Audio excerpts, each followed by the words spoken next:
Traitor भाई, आप लोग, मैंने कहा कि चीजों को कैसे मैनिपुलेट किया जाता है।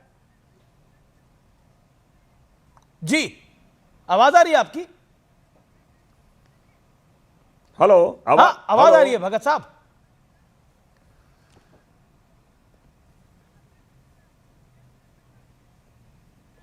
भगत साहब बोलिए, आवाज आ रही है आपकी? सुखदेव भगत जी, मेरी आवाज आ रही है आपको? हाँ बिल्कुल आ रही है, स्पष्ट रूप से आ रही है, बोलिए। हाँ, मैं बोल रहा हूं चीजों को आपने क्योंकि आपने जो, हेलो, इनकी नरवाने जी की बुक के बारे जब आप लोगों ने नहीं बोल पाया तो एक कहानी गढ़ी गई कि कैसे विषयांतर की जाए। मैं आपको पूरी जिम्मेवारी के साथ इस बात को बोल रहा हूं। तो नहीं, आपने बोला विषयांतर हो रहा था तो राहुल जी इस विषयांतर में मदद कर रहे थे। राहुल जी ने तो गद्दार बोला ना, बिट्टू ने थोड़ी बोला गद्दार किसी को। राहुल गांधी ने तो गद्दार बोला। किसने कहा गद्दार बोला? ये सारी मनगढ़ंत बातें हैं, मैं ऑडियो सुनवा देता हूं, ऑडियो सुनवा दूं अगर आप सुनने को तैयार हैं। ऑडियो सुना दूं? आप सुनाए उन्होंने, आप सुना, निश्चित रूप से ठीक है, आपने बोला, आपका सम्मान करते हुए मैं ऑडियो को प्ले करता हूं। प्रधानमंत्री ने भी और कई बड़ी सारी बातें बोली हैं, गांधी सरनेम चुरा लिया, लेकिन पहले ऑडियो में प्ले करता हूं। ओके, ऑडियो और वीडियो दोनों प्ले करिए PCR, do it right away for the honourable member of parliament. The thing is, here is a traitor walking right by.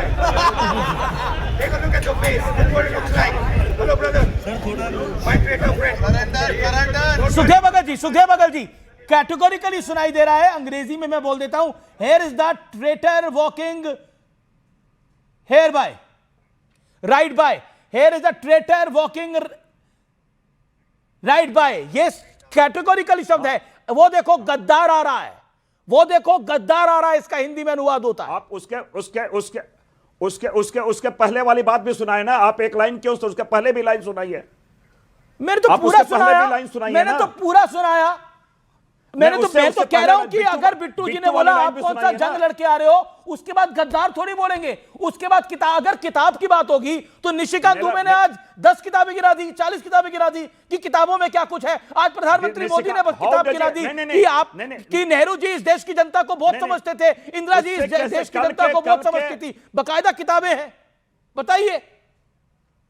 आप सुने अभिनय, नहीं देवगम जी, एक बात समझिए, राष्ट्रपति के अभिभाषण से निशिकांत दुबे की किताबों से क्या महत्व था? ये क्योंकि 4 स्टार ऑफ डेस्टिनी उसका संबंध था, हमारे फॉरेन पॉलिसी के बारे, हमारे सिक्योरिटी के बारे में संबंध था, और जो कोई गोपनीय दस्तावेज नहीं था, वो दस्तावेज कोट करना चाह रहे थे, और मुझे लगता है उनको बोलने देना चाहिए था। और एक बात स्पष्ट कर दूं, ये सदन है, कोई सेंसर बोर्ड नहीं है कि आप सेंसर करोगे कौन बातें बोली जाएगी। नियम प्रक्रियाओं के बाद मैं भी ये बता रहा हूं, 349, 352, 353, 380 के तहत सदन चलती है, और 87 के तहत राष्ट्रपति का अभिभाषण में ये बातें आनी चाहिए थी, जो धन्यवाद ज्ञापन, उसी के तहत राहुल जी बोल रहे हैं। Okay, this is a big one.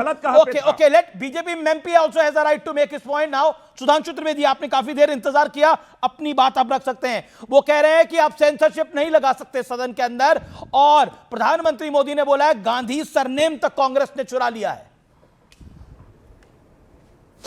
देखिए, सुखदेव भगत जी ने जो एक बात बोली है, राजनीतिक दृष्टि से मैं आंशिक रूप से उनकी बात से सहमत हूं कि राहुल गांधी को बोलने देना चाहिए था, क्योंकि जय बार वो बोलेंगे तय बार कांग्रेस के लिए कुछ ना कुछ समस्या उत्पन्न करेंगे और भारतीय जनता पार्टी के पक्ष में कुछ वातावरण बनाएंगे जरूर।